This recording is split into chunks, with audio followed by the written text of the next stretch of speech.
Electronic voting machine বিশ্বাসযোগ্য নয় জানিয়েছেন ট্রাম্প। পোস্টাল ব্যালটের উপরে আস্থা মার্কিন প্রেসিডেন্টের। ইভিএম প্রসঙ্গে ডোনাল্ড ট্রাম্পের বক্তব্য নিয়ে চর্চা দেশ জুড়ে। ভারতে ইভিএম এর বিরুদ্ধে বিরোধীরা সরব হলেও উপহাসই করে বিজেপি। এবার সেই বিষয়ে তাৎপর্যপূর্ণ মন্তব্য মার্কিন প্রেসিডেন্ট ডোনাল্ড ট্রাম্পের। এ বিষয়ে মার্কিন প্রেসিডেন্টের কি বক্তব্য শুনবো। I did ask Elon because he knows more about computers than anybody. And I said, what do you think of the voting system? He said, computers are not meant for voting. It's just not it's too many transactions taking place too quickly.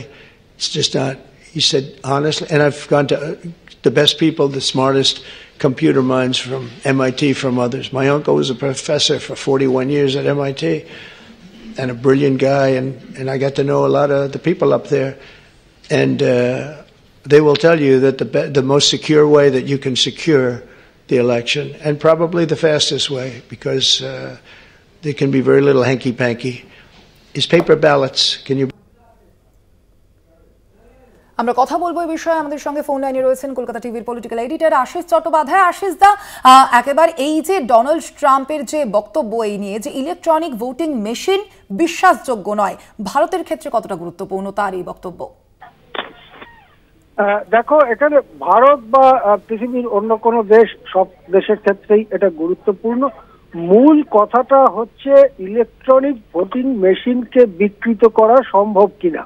Electronic voting মেশিনে ভোটাররা যে vote দিল, পরে সেটা hacking করে বা অন্য কোনোভাবে সেই রায়টাকে বদলানো সম্ভব কিনা। এখানে ডোনাল্ড ট্রাম্পের একটা স্পষ্ট মতামত আসছে।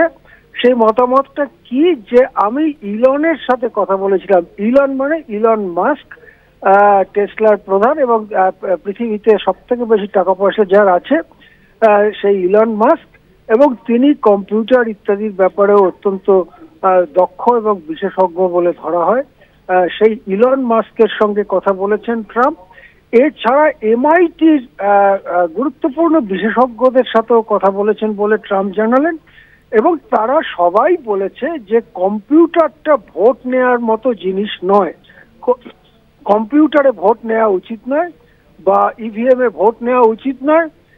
সুতরাং আমাদের যদি প্রকৃতভাবেই মানুষের মতামতকে প্রতিফলিত করতে হয়, তাহলে কাগজের ব্যালটের দিকেই আমাদের যাওয়া উচিত। সুতরাং এর দুটো পার্ট আছে। একটা পার্ট হচ্ছে যে ট্রাম্প স্পষ্ট জানাচ্ছেন, ট্রাম্প যা জানাচ্ছেন তাই বেদবাক্য নাও হতে পারে, কিন্তু ট্রাম্প জানাচ্ছেন যে তাকে ইলন মাস্ক সহ বিশেষজ্ঞরা বলেছেন কম্পিউটার বা এই ধরনের ইলেকট্রনিক ডিভাইসে ভোট নেওয়া হলে সেটা বিকৃত হতে পারে। কাগজের ব্যালটই হচ্ছে সব থেকে প্রকৃষ্ট পথ।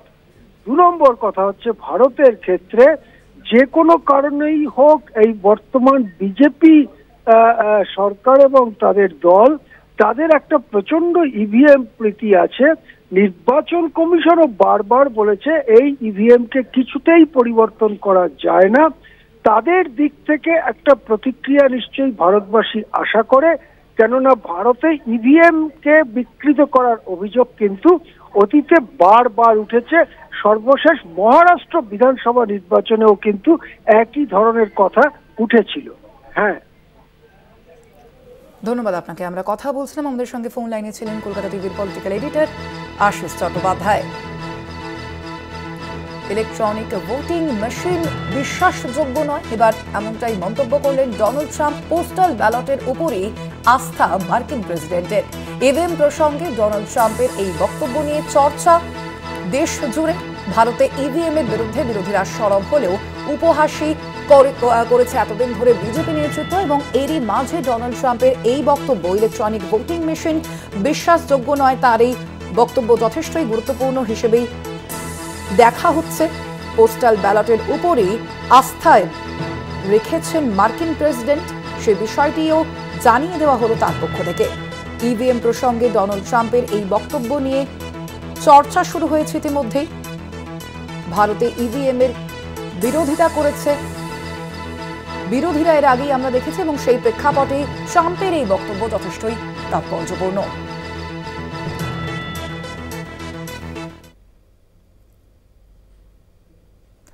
বাংলাদেশের রাজনৈতিক হস্তক্ষেপে মার্কিনী ষড়যন্ত্রের ফের উল্লেখ। বাংলাদেশকে অস্থিতিশীল করার ষড়যন্ত্রের উল্লেখ ডোনাল্ড ট্রাম্পের। ডেমোক্র্যাটরাই বাংলাদেশের রাজনৈতিক হস্তক্ষেপে অর্থ ব্যয় করে। দ্বিতীয়বার বাংলাদেশে মার্কিনী ষড়যন্ত্রের উল্লেখ করেছেন ডোনাল্ড ট্রাম্প। এ বিষয়ে কি বলেছেন ডোনাল্ড ট্রাম্প, শুনব। $486 million to the Consortium for Elections and Political Process Strengthening, including $22 million for inclusive and participatory political process in Moldova, and $21 million for voter turnout in India. Why are we caring about India turnout? We got enough problems. We want our own turnout, don't we? Can you imagine all that money going to India? I wonder what they think when they get it. Now, it's a kickback scheme. You know, it's not like they get it and they spend. They kick it back to the people that send it, I would say, in many cases. Many of these cases, anytime you have no idea what we're talking about, that means there's a kickback, because nobody has any idea what's going on there. $29 million to strengthen the political landscape in Bangladesh. Nobody knows what they mean by political landscape. আমরা এই বিষয়ে কথা বলবো। আমাদের সঙ্গে phone লাইনে রয়েছেন কলকাতা টিভির পলিটিক্যাল এডিটর আশিস চট্টোপাধ্যায়। আশিস দা, বাংলাদেশ নিয়ে আবারও ডোনাল্ড ট্রাম্পের মুখে এই ষড়যন্ত্রের বিষয়টি উল্লেখ হলো, সেক্ষেত্রে ঠিক কি বার্তা দিতে চাইছেন এই বিষয়ে মার্কিন প্রেসিডেন্ট, কি মনে করছেন? দেখো, এটা এখন মোটামুটি স্পষ্ট যে বাংলাদেশের সাম্প্রতিক যে পট পরিবর্তন হয়েছে এবং ছাত্র আন্দোলনের নামে যে হিংস্র অভিযান চালানো হয়েছিল তার টাকা পয়সা জুগিয়েছিল আমেরিকা। এই ধরনের একটা অভিযোগ ক্ষমতাচ্যুত হওয়ার কয়েকদিন পরে শেখ হাসিনা বলেছিলেন যে বাংলাদেশের ভৌগোলিক সীমার মধ্যে একটি ছোট দ্বীপ, সেন্ট মার্টিন দ্বীপ, এমনি গাছগাছালিতে ভরা অপূর্ব একটি জায়গা, সেই সেন্ট মার্টিন দ্বীপটা বাইডেন প্রশাসন, আমেরিকার সরকার চেয়েছিল যে বাংলাদেশ আমেরিকাকে দিয়ে দিক এবং ওই দ্বীপের ওপরে তারা সামরিক ঘাঁটি বানাতে চেয়েছিল। শেখ হাসিনার বাংলাদেশ সরকার সেটা দিতে অস্বীকার করে এবং এই কারণেই মার্কিন যুক্তরাষ্ট্র বাংলাদেশ সরকারকে বেকায়দায় ফেলবার জন্য, আওয়ামী লীগকে উৎখাত করবার জন্য কাজ করেছে। এইরকম অভিযোগ শেখ হাসিনা নিজে করেছিলেন, কিন্তু তারপরে বেশ কিছুদিন চুপচাপ গেছে, কেননা ট্রাম্প তখন ক্ষমতায় ছিলেন না। ট্রাম্প সম্প্রতি শপথ নিয়ে প্রেসিডেন্ট হয়েছেন।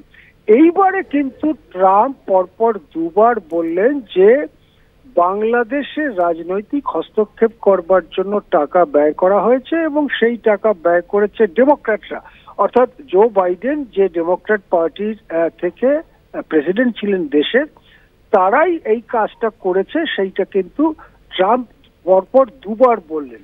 এখন আসলে কি ঘটনা ঘটেছিল তা নিয়ে কিন্তু নানা প্রতিবেদন এর মধ্যেও প্রকাশিত হয়েছে। তার মধ্যে সবগুলো দেখলে একটা কথা স্পষ্ট হয় যে ছাত্র আন্দোলনের নামে একদল গুন্ডা এবং একদল হিংস্র মানুষকে নামানো হয়েছিল পথে। তার সঙ্গে ভুল বুঝে কিছু ছাত্রও হয়তো গিয়েছেন।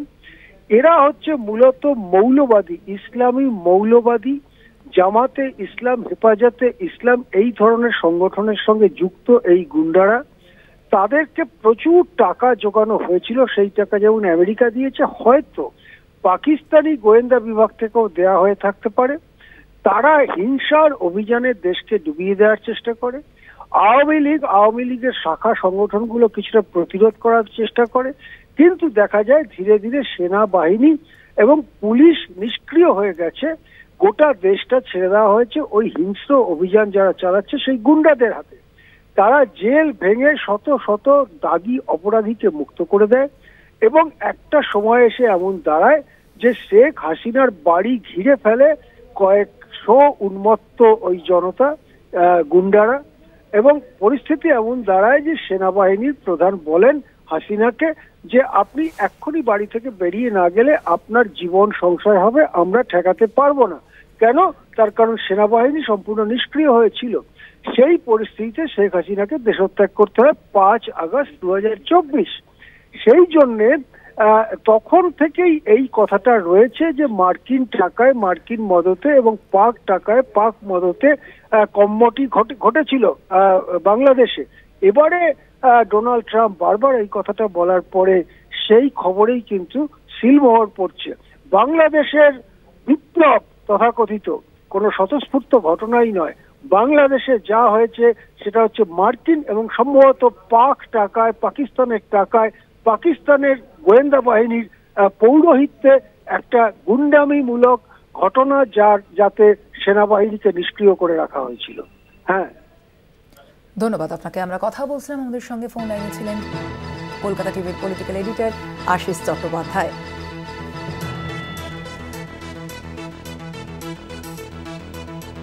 একের পর এক বিস্ফোরক মন্তব্য শোনা যাচ্ছে ডোনাল্ড ট্রাম্পের মুখে। বাংলাদেশের রাজনৈতিক হস্তক্ষেপের প্রসঙ্গ যেমন উঠে এসেছে মার্কিন প্রেসিডেন্টের মুখে, আবারও ষড়যন্ত্রের কথা উল্লেখ করলেন আজ মার্কিন প্রেসিডেন্ট ডোনাল্ড ট্রাম্প।